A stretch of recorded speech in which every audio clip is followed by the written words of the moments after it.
Xbox fans, Joe here from XFoxGames. Check it out. If you guys remember, probably about 2 months ago, we did a review on the Xshot Orbit. And, you know, for 2 of these, plus I think it was like 100 rounds or something, it was $40, or maybe it was like 60 rounds. It was something like that, but it was like 40 bucks shipped off Amazon. And we had to pick these things up. They claim to shoot 100 FPS. They have the built-in internal magazine. They look cool, a new design, and you get 40 rounds, right? So we picked these up, and when we did the review, I mean, they shot great. These things claim to shoot 100 FPS, and when we did the test, yeah, we got right around 100 FPS with the balls that came with it, the Xshot balls. And if you guys are like me, I mean, you get a lot of different rival balls. Sometimes you buy generic ones, and sometimes they're all not uniform. So I'm not sure if any of you guys out there experienced some of the issues that we had is when you use kind of different Nerf rival balls or, you know, foam balls in general, it would shoot great with the ones that came with it, but then when you would get ones that weren't kind of the Xshot ones or the normal, not rival ones, it would just either not shoot or putter out, right? And it's hard. You have to open that little hole thing right there on the side, and yeah, you kind of got to dig it out of there or try to push it through or something, and it was a pain. And this is definitely a capable blaster in many Nerf wars that you guys have out there. Definitely capable with a lot of the cool features. Again, the Picatinny rails, the internal magazine, the 100 FPS, the holder. It's very, you know, again, it's one of the ones that I've seen out there, but I've seen a lot of them drop off, and I've been asking the other people why, and they're like, yeah, because it doesn't shoot all the rounds the same continuously, right? Some of the other ones you are shooting, it shoots them consistently, or at least, you know, with a 10 FPS. But sometimes if you get a ball that's smaller or harder or whatever, it'll shoot at like 20 FPS, which is really bad. Or sometimes it just gets jammed. So I'm going to pull it up here. You can see this is the main reason why it's having issues. So you slide back that little door, and there is that little kind of muffled compressor there. This is typically here for if you're dry firing it, right? It doesn't want to shoot a bunch of air down the thing. So when that gets pushed back with a round, it actually opens up that whole gate for the air to come through. So as you get a ball that might be a little bit smaller, or again, a little bit harder, or too big, it might get jammed. But I've noticed that some of the generic rival rounds that I've been getting are a little bit smaller, and even if they're off by like a millimeter, you won't get the full air. So what I want to do is I want to go ahead and break into this thing, see if I can rip out that air restrictor, and see how consistently the balls will be, or even if there is an FPS increase. So, you know, again, for all you guys out there who have this Xshot Orbit, maybe this is a modification you want to do, especially if you don't want to specifically have to use the Xshot Orbit balls that come with it, and you have a mixture just like me. So let's switch up camera views here. Let's rip this thing out of here, do a little bit of tests, and see how thing goes. All right, guys, so we switched it up here.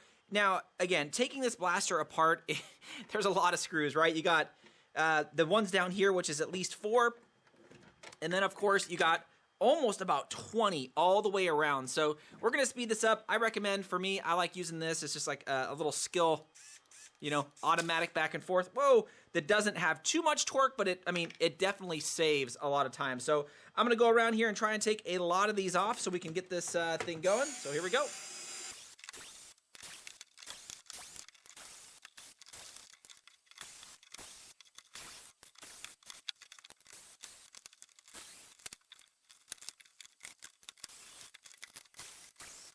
All right, guys, so there we go.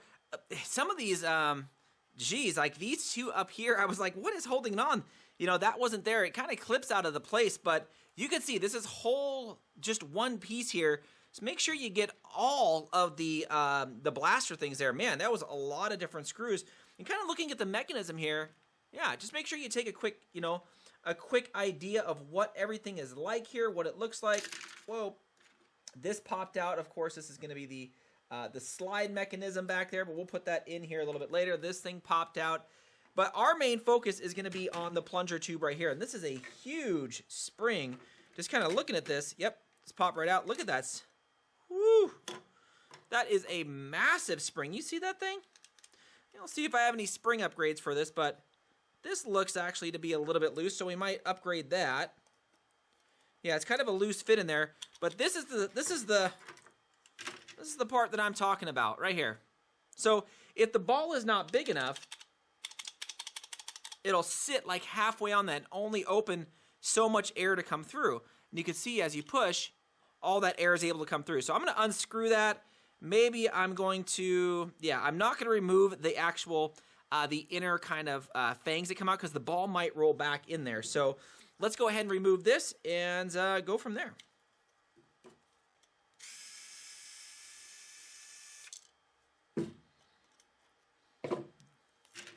All right, so there we go.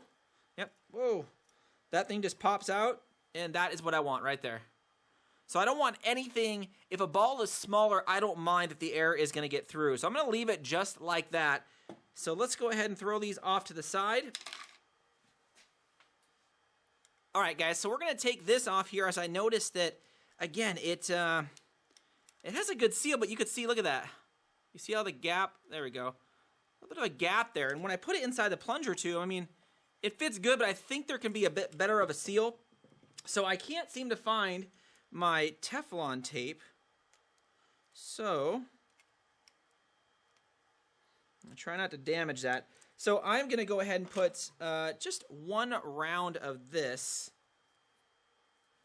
I highly recommend just using Teflon tape, because it's just so much easier to add in just a smidge more underneath this. Just going to jam this down in there. All right. So just actually about two coats around the ring. Push that down. Okay.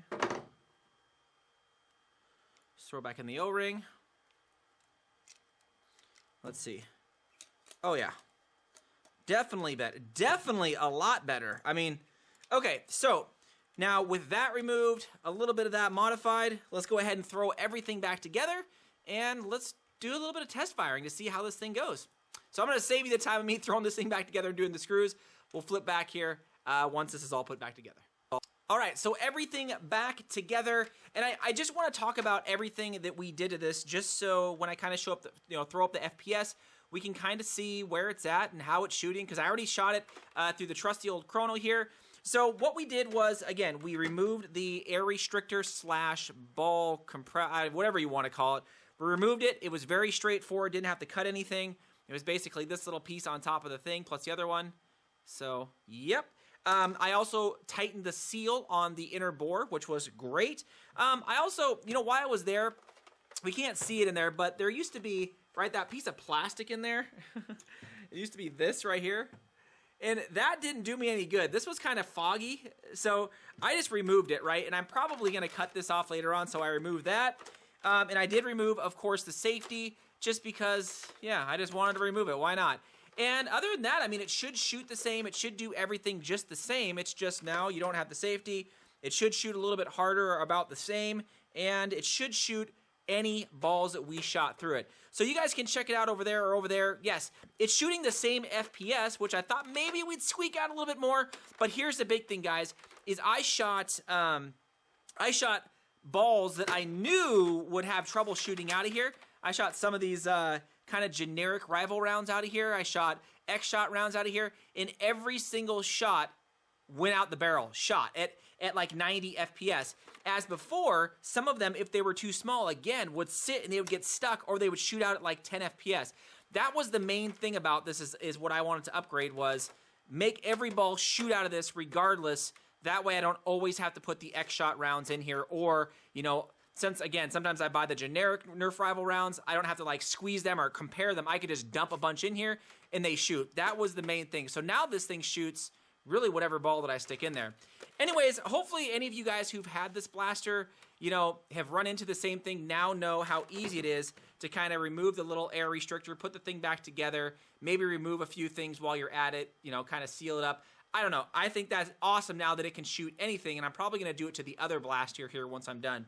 Anyways, guys, definitely subscribe if you haven't already. Check out all the giveaways we're doing. Thanks again, Fox fans.